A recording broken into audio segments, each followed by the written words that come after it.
ఈ నెల 23 నుంచి తెలంగాణ బడ్జెట్ సమావేశాలు ప్రారంభం కానున్నాయి. 25 లేదా 26న బడ్జెట్ ప్రవేశపెట్టే అవకాశం ఉంది. 10 రోజుల పాటు తెలంగాణ అసెంబ్లీ సమావేశాలు జరగనున్నాయి. రైతు భరోసా, ఆర్&ఆర్ చట్టం రద్దు, తెలంగాణ లోగో మార్పు, తెలంగాణ తల్లి విగ్రహం ఏర్పాటుతో పాటు పలు బిల్లులపై అసెంబ్లీలో చర్చించనున్నారు.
ఈ నెల 23 నుంచి తెలంగాణ బడ్జెట్ సమావేశాలు ప్రారంభం కానున్నాయి. 25 లేదా 26న బడ్జెట్ ప్రవేశపెట్టే అవకాశం ఉంది.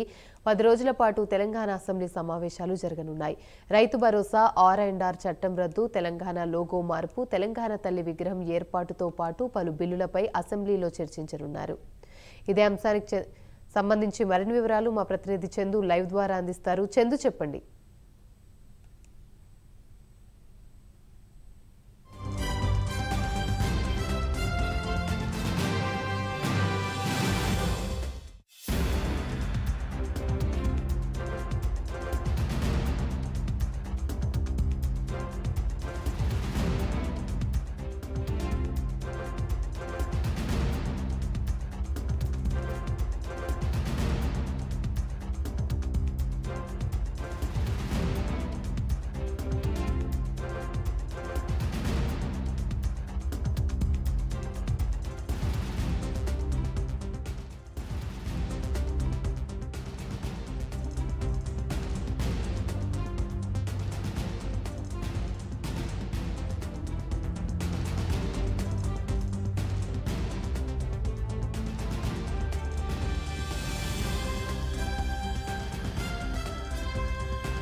రైట్, ఇదే అంశానికి సంబంధించి మరిన్ని వివరాలు మా ప్రతినిధి చందు లైవ్ ద్వారా అందిస్తారు. చందు, చెప్పండి.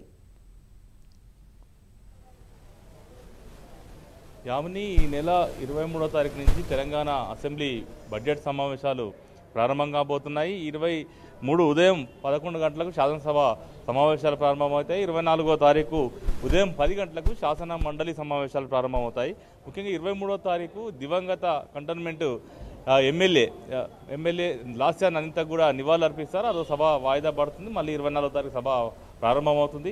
25వ తారీఖు నాడు బడ్జెట్ ప్రవేశపెట్టేటువంటి అవకాశం అయితే మనకు కనిపిస్తూ ఉంది. ముఖ్యంగా చూసినట్టయితే 10 రోజుల పాటు అసెంబ్లీ సమావేశాలు జరగబోతున్నట్టు కూడా మనకు తెలుస్తూ ఉంది. ముఖ్యంగా చూసినట్టయితే రైతు భరోసా, ఆర్&ఆర్ యాక్టు రద్దు, తెలంగాణ లోగో మార్పు, అదేవిధంగా తెలంగాణ తల్లి విగ్రహం ఏర్పాటు, పలు బిల్లులపై కూడా అసెంబ్లీలో చర్చించేటువంటి అవకాశం అయితే మనకు కనిపిస్తూ ఉంది. ముఖ్యంగా చూసినట్టయితే రైతు భరోసా సంబంధించి ఇప్పటికే పలు జిల్లాల్లో క్యాబినెట్ సబ్ కమిటీ తిరుగుతూ ఉంది. వాళ్ళ సమావేశాలు పెడుతున్నారు. రైతు భరోసా 10,000 ఇవ్వాలా, లేకపోతే 10 ఎకరాలకు ఇవ్వాలా, లేకపోతే 5 ఎకరాలకు ఇవ్వాలనే దానిపైన స్పష్టత రావాల్సి ఉంది. అయితే అసెంబ్లీ సమావేశాలలో దీనిపై స్పష్టత వచ్చేటువంటి అవకాశం అయితే కనిపిస్తూ ఉంది. ఎందుకంటే ఇప్పటికే అటు అన్ని జిల్లాల్లో మొత్తం రైతుల నుంచి మాత్రం 10 ఎకరాల వరకు రైతు భరోసా ఇస్తే బాగుంటుందనే అభిప్రాయాలు కూడా వ్యక్తమవుతున్న నేపథ్యంలో దీనిపై ఒక నిర్ణయం అయితే శాసనసభలో జరిగే అవకాశం కనిపిస్తూ ఉంది. ఎందుకంటే కాంగ్రెస్ అధికారంలోకి వచ్చే ముందు రైతు భరోసాను ఎకరానికి 15,000 రూపాయలు ఇస్తామని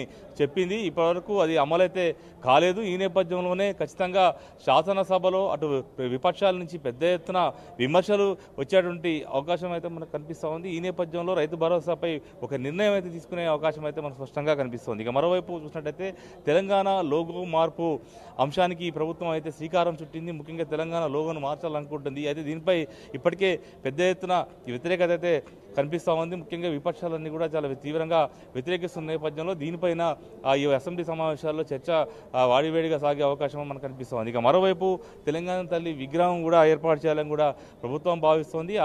ఈ క్రమంలో దీనిపైన అసెంబ్లీ సమావేశాలు చర్చకు వచ్చే అవకాశం కనిపిస్తోంది.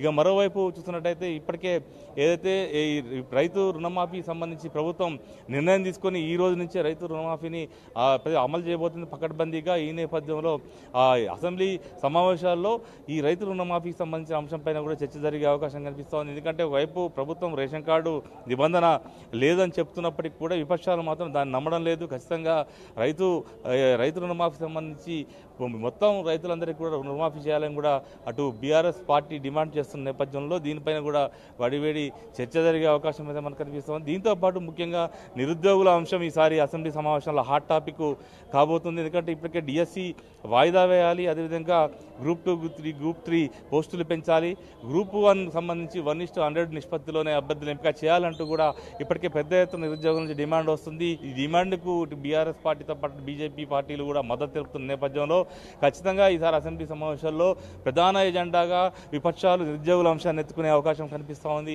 ఈ నేపథ్యంలో అసెంబ్లీ వేదికగా నిరుద్యోగులకు ఒక శుభవార్త చెప్పాలని కూడా ప్రభుత్వం భావిస్తోంది. ఇప్పుడు వేసిన డిఎస్సితో పాటు మరో 6,000 కొత్త పోస్టులు డిఎస్సి వేయాలని కూడా ప్రభుత్వం ఇప్పటికే భావించిన నేపథ్యంలో దీనిపైన స్పష్టమైన ఒక ప్రకటన చేసే అవకాశం కనిపిస్తూ ఉంది. మరోవైపు చూస్తున్నట్టయితే ఇంకా ఏదైతే డబుల్ బెడ్రూమ్ ఇల్లు అయితే ఈ ప్రభుత్వం వచ్చిన తర్వాత సొంత స్థలం ఉన్న వాళ్ళకి 5 లక్షల రూపాయలు ఇస్తామని చెప్పిన నేపథ్యంలో ఈ అన్ని అంశాలు అంటే ఏదైతే కాంగ్రెస్ ప్రభుత్వం ఇచ్చినటువంటి హామీలు ఏవైతే ఉన్నాయో హామీలకు సంబంధించినటువంటి వాటిపైనే ప్రధానంగా ప్రతిపక్షాలన్నీ కూడా పెద్ద ఎత్తున అసెంబ్లీ వేదిక ప్రశ్నించాలని భావిస్తున్న నేపథ్యంలో వారి ప్రశ్నలకు ధీటుగా సమాధానాలు ఇవ్వాలని కూడా ఇటు ప్రభుత్వం భావిస్తోంది. మొత్తంగా చూసినట్టయితే 23వ తారీఖు నుంచి మాత్రం అసెంబ్లీ సమావేశాలు జరగబోతున్నాయి.